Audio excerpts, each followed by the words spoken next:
L'entrée du parti Aube dorée au Parlement grec en 2012 a d'abord été vue comme la conséquence d'une colère populaire provoquée par la crise de la dette publique de 2010 et la crise migratoire.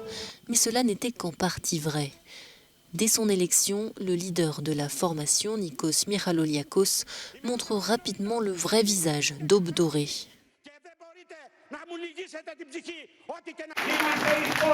Nous sommes les graines de la défaite de 1945. C'est ce que nous sommes, les nationalistes, les national-socialistes, les fascistes. En 2019, alors que le chef et de nombreux dirigeants du parti néo-nazi étaient impliqués dans un vaste procès, Aube dorée a perdu tous ses sièges parlementaires. Pour l'avocat de la partie civile, ce procès, ainsi que les événements qui l'ont précédé, ont détruit l'image de respectabilité que s'était donné un temps Aube dorée.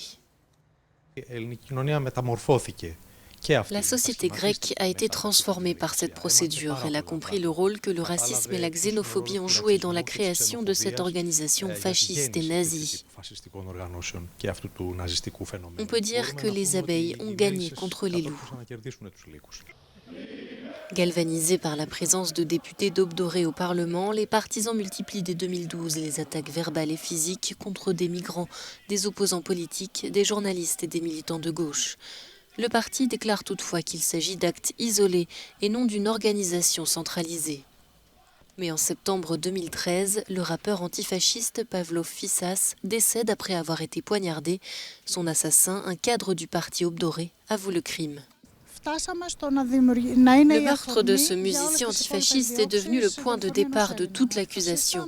Le mouvement antifasciste a été impliqué assez intensément, plus qu'il ne l'avait été lors des incidents passés. Les autorités ont également été plus rapides à agir et la pression contre le gouvernement a été plus forte. Dans toutes ces circonstances, le système a fini par fonctionner. Le 18 septembre 2013, Pavlos Fyssas a été tué ici même. Il a été victime du discours de haine, de l'idéologie et des pratiques nauséabondes d'Aube dorée.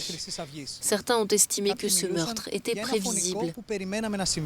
C'est en tout cas ce qui a déclenché une avalanche et qui a conduit le parti néo-nazi devant la justice. Από τη λεωφόρο Παύλου Φύσα στο Κερατσίνι για το Euronews, Πάνος Κιτσικόπουλος.